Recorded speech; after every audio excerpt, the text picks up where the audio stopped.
Monsoon के समय जहां पहाड़ों पे एक तरफ लैंडस्लाइड और सफ़र के खतरे बढ़ जाते हैं, वहीं दूसरी तरफ प्रकृति अपने सबसे खूबसूरत रूप में दिखाई देती है। और इसी खूबसूरती को देखने के लिए हम निकल पड़े हैं चैलुसैन की तरफ, एक हिडन, पीसफुल और बेहद ही खूबसूरत गांव जो कि पौड़ी गढ़वाल में स्थित है और अपनी शांति, हरियाली और नेचुरल ब्यूटी के साथ साथ एक बेहद सुकून की अनुभूति देती है ये जगह।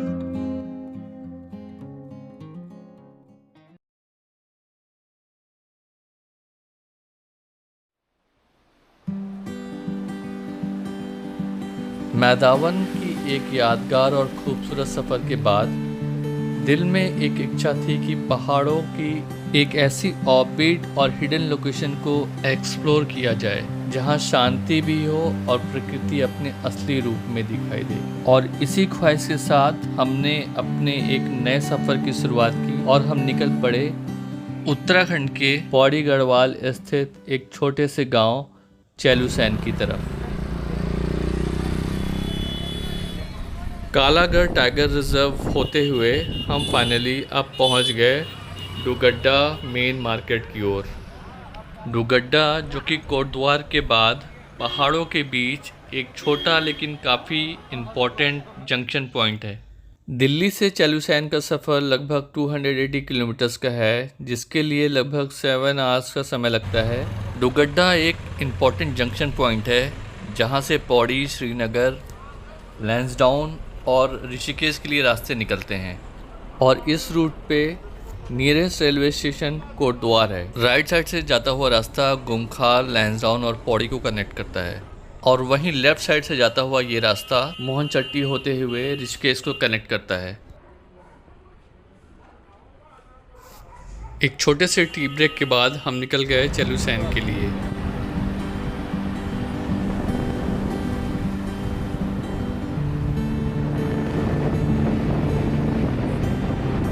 कुछ ही किलोमीटर चलने के बाद ये पहाड़ी रास्ते और दूर दूर तक फैली ये लश ग्रीनरी ने सफ़र के मज़े को और दुगना कर दिया। इस सफ़र के लिए हमने चैलुसैन तक का रास्ता वाया मित्याली, डांडा मंडी, द्वारी खाल होते हुए तय किया।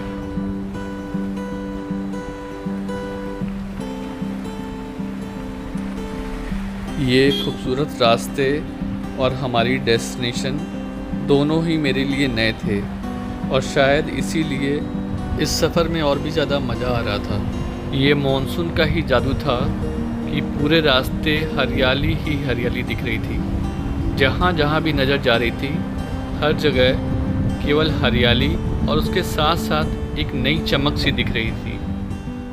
हमने कुछ देर गांव के लोगों से बातें की और आगे चैलुसैन रोड की कंडीशन का आइडिया लिया और फिर हम निकल गए अपने मंजिल की ओर।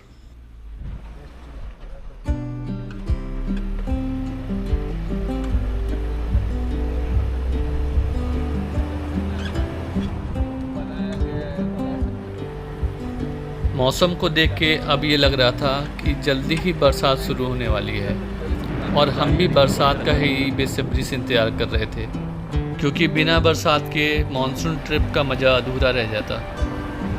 बरसात का इंतज़ार करते करते हम डांडा मंडी पहुंच गए। अब यहाँ से चैलुसैन की डिस्टेंस अराउंड 25 किलोमीटर्स के आसपास की रह जाती है।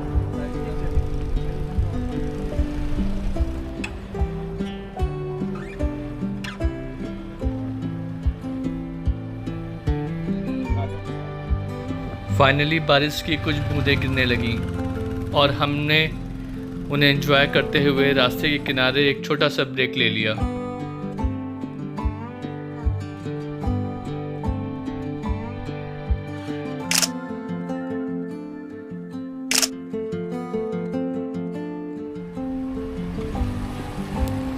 लग रहा था शायद भगवान ने बारिश की रिक्वेस्ट को कुछ ज़्यादा ही सीरियसली ले लिया और रास्ते भर हमें बारिश का पूरा आनंद मिला।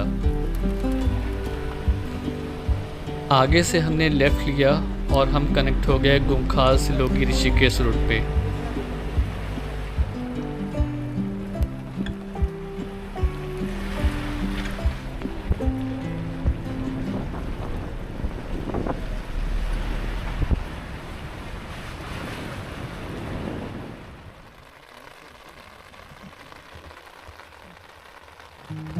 इतने खूबसूरत मौसम का मज़ा गाड़ी में बैठ के नहीं लिया जा सकता था, तो हमने अपनी गाड़ी को थोड़ा सा रेस्ट दिया और इन नज़ारों को हमने अपने कैमरे में कैद कर लिया।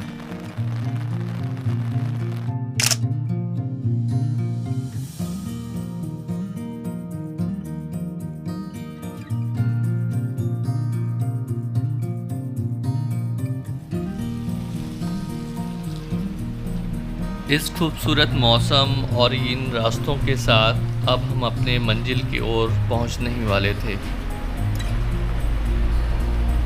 शाम के करीब 3 बजे हम पहुंचे चेलुसैन मार्केट से लगभग 3 किलोमीटर पहले रैनिशा मिडहॉक होम स्टे में।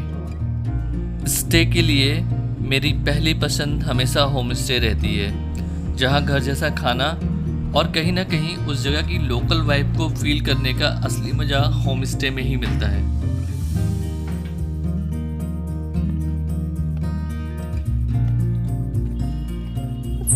हरियाली के बीच घिरा हुआ ये होम स्टे, सामने बादलों में ढका ये पहाड़ और चारों तरफ की फैली ये शांति, लगा जैसे कि सफ़र का असली मकसद यहीं पूरा हो गया हो। शाम हो चुकी थी और भूख से हमारी हालत बेहाल हो गई थी। बस खाना मिलते ही जान वापस आनी थी। फाइनली घर जैसा स्वादिष्ट खाना खाने के बाद लगा कि अब जान में जान वापस आई। रूफ टॉप पे बैठ के बस ये ठंडी हवा, पहाड़ और ये सुकून, सब कुछ परफेक्ट लग रहा था।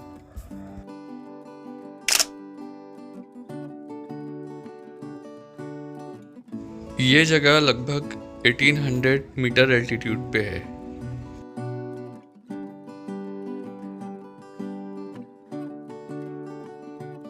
अगर यहाँ के लोकल साइट सीन की बात करें तो चेलुसैन में एक व्यू पॉइंट है जहाँ से हिमालय के अच्छे दर्शन होते हैं। चेलुसैन मार्केट के पास एक देवी मंदिर है जो कि काफ़ी फेमस है, और गुमखाल रोड पे भैरवगढ़ी मंदिर है जिसके लिए एक छोटा सा ट्रैक करना होता है। अंधेरा होने से पहले हम इवनिंग वॉक पे निकल गए ताकि आसपास की खूबसूरती को और अच्छे से फील कर सकें। वाया ऋषिकेश भी इस जगह की रोड कनेक्टिविटी काफ़ी अच्छी है। चेलुसैन में स्टेइंग ऑप्शन के लिए मार्केट के आसपास कुछ होटल्स अवेलेबल हैं और मार्केट से कुछ आगे मस्खाल की ओर कुछ होम स्टे और अच्छे होटल्स के ऑप्शन मिल जाते हैं।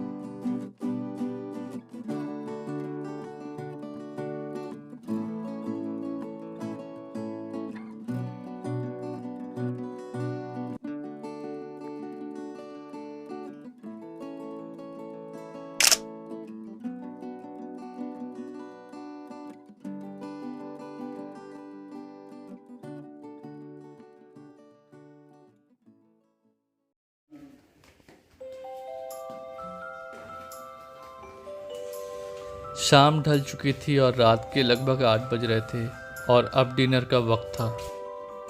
होमस्टे के ओनर अंकल ने खुद ही किचन की सारी बागडोर अपने हाथ में संभाल रखी थी। डिनर के बाद इस खूबसूरत चांदनी रात का आनंद लेने के लिए कुछ देर हमने रोड पे वॉक की।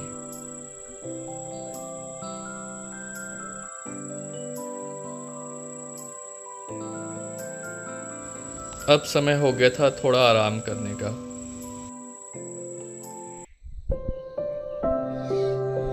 सुबह की शुरुआत हुई पहाड़ों के सुकून, ठंडी हवा और चिड़ियों की आवाज़ों के साथ। मौसम आज भी साफ नहीं था, लेकिन बादलों के पीछे छुपी हुई रोशनी से आसमान के अलग अलग शेड्स एक अलग ही जादू दिखा रहे थे।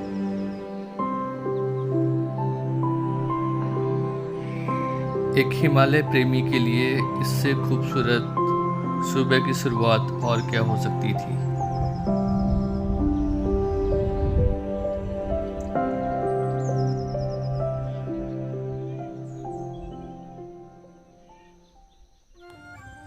यहाँ के सुकून और खूबसूरत नेचर का आनंद लेने के लिए हम निकल गए एक नेचर वॉक की ओर।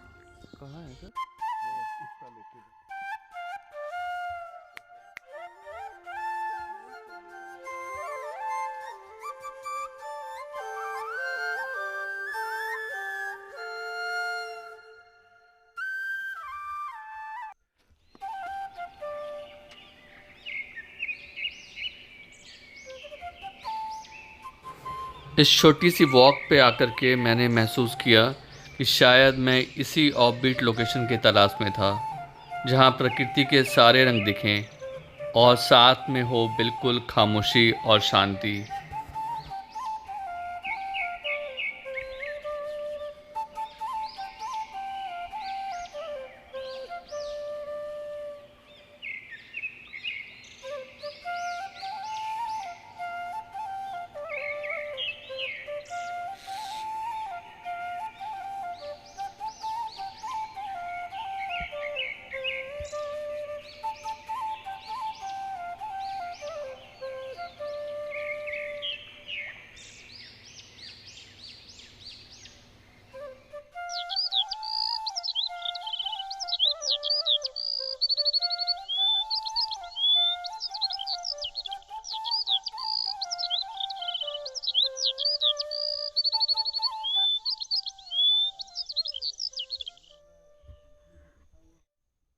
तो लोग छोड़ते नहीं।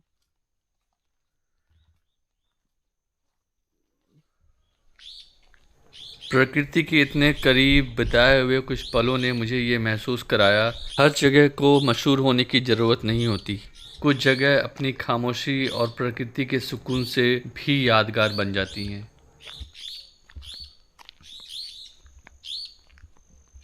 अब हम अपने होम स्टे की ओर वापस लौट गए। जब हम होम स्टे पहुँचे तो मेरे दोस्त योगा और ध्यान में डूबे हुए थे, और शायद यही सबसे बेहतरीन तरीका था इस सुकून को अपने अंदर महसूस करने का।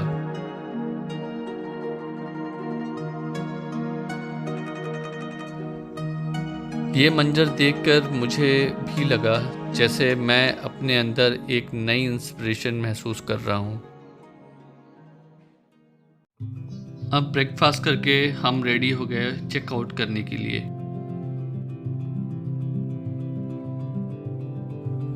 मौसम के हर पल के बदलाव के साथ हम प्रकृति के नए नए रंगों को महसूस कर रहे थे।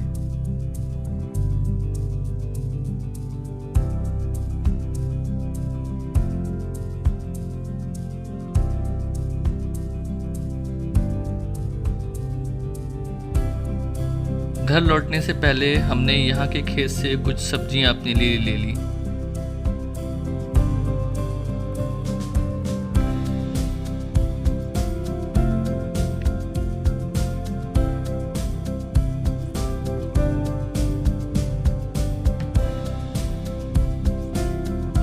अगर आप प्रकृति और सुकून महसूस करना चाहते हैं तो ये जगह आपको कभी निराश नहीं करेगी।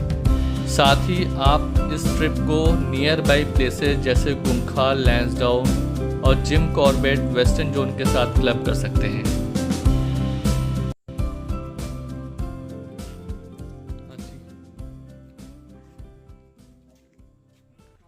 अब चैलुसैन को विदा कहने का पल आ गया था।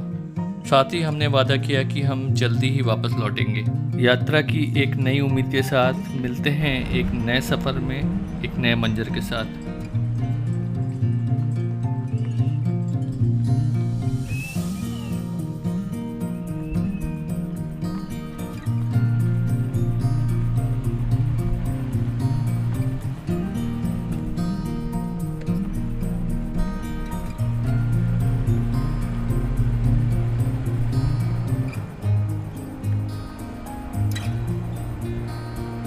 Thank you for watching our video and stay connected with nature, and please share your feedback in the comment section below. Thank you.